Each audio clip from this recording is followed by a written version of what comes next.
نحمده ونصلي على رسوله الكريم أما بعد فقد قال الله تعالى في القرآن الكريم وفي الفرقان المجيد أعوذ بالله من الشيطان الرجيم بفضل بسم الله الرحمن الرحيم ولقد نصركم الله ببدر وأنتم أذلة فاتقوا الله لعلكم تشكرون صدق الله العلي العظيم وقال رسول الله صلى الله عليه وسلم المجاهد من جاهد نفسه في طاعة الله صدق رسول الله صلى الله عليه وسلم.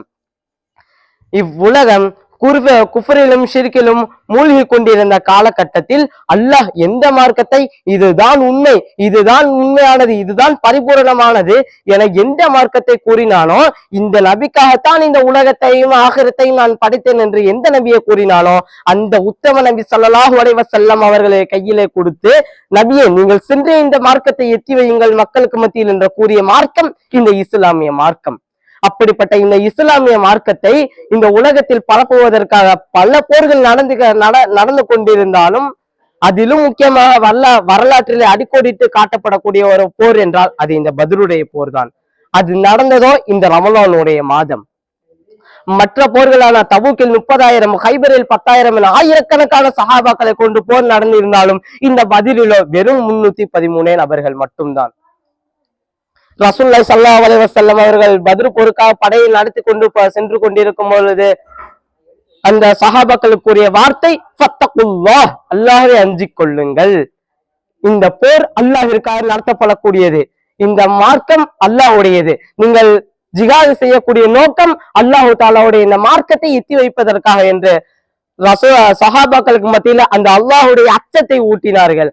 ஆனால் யூத கிறிஸ்தவ பாதிரிமார்கள் சிலுவை வீரர்களுக்கு மத்தியில் நீங்கள் முஸ்லிம்களை தாக்குங்கள், முஸ்லிம்களுக்கு மத்தியில் போர் செய்யுங்கள், அவர்களுக்கு மத்தியில் அதிகபடியான செல்வம், அடிமைகள், காசு, பணம் என அனைத்தும் கொட்டி கிடைக்கின்றன, நீங்கள் நாடியவற்றை எடுத்துக்கொள்ளுங்கள் என்பதாக கூறினார்கள்.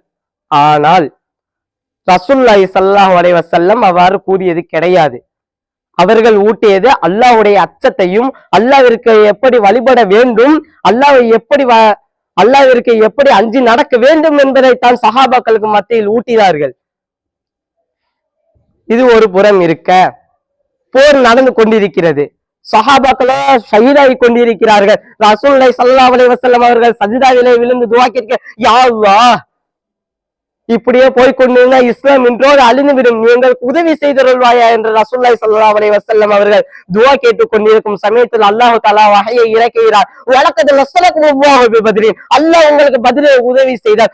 அன்தும் அதில்லத்துன், நீங்களோ குறைவான நபர்களே தான் இருந்தீர்கள். ஃபத்தகுல்லாஹ், அல்லாஹ்வை அஞ்சிக் கொள்ளுங்கள். லஅல்லக்கும் தஷ்குரூன், நீங்கள் சுக்ர் செய்தவர்கள் ஆகலாம் என்பதை அல்லாஹ் தஆலா வஹயை அறிவித்து விட்டு கீழே இவ்வாறு கூறுகிறான், நாம் உங்களுக்கு 30,000 உருக்கு சட்டை, கேடயம், வாள் அணிந்த 30,000 மலக்குமார்களை கொண்டு நாம் உங்களுக்கு உதவி செய்தோம் என்பதாக கூறிவிட்டு அடுத்த வசனத்திலே அல்லாஹ் தஆலா குறிப்பிடுகிறான், நீங்கள் பொறுமையாக இருந்தால் இன்னும் 50,000 மலக்குமார்களை கொண்டும் நாம் உமக்கு உதவி செய்வோம் என்பதாக அல்லாஹ் தஆலா குறிப்பிடுகிறான். அதை தொடர்ந்து அல்லாஹ் தஆலா இவ்வாறும் உதவி செய்தேன் என்று அல்லாஹ் தஆலா குறிப்பிடும் பொழுது, உங்களுடைய கண்களுக்கு எதிரிகளை குறைவாகவும் எதிரிகளுடைய கண்களுக்கு உங்களை அதிகமாக காட்டியும் இவ்வாறும் நான் உமக்கு உதவி செய்தேன் என்பதா அல்லாஹ் தஆலா கூறுகிறான்.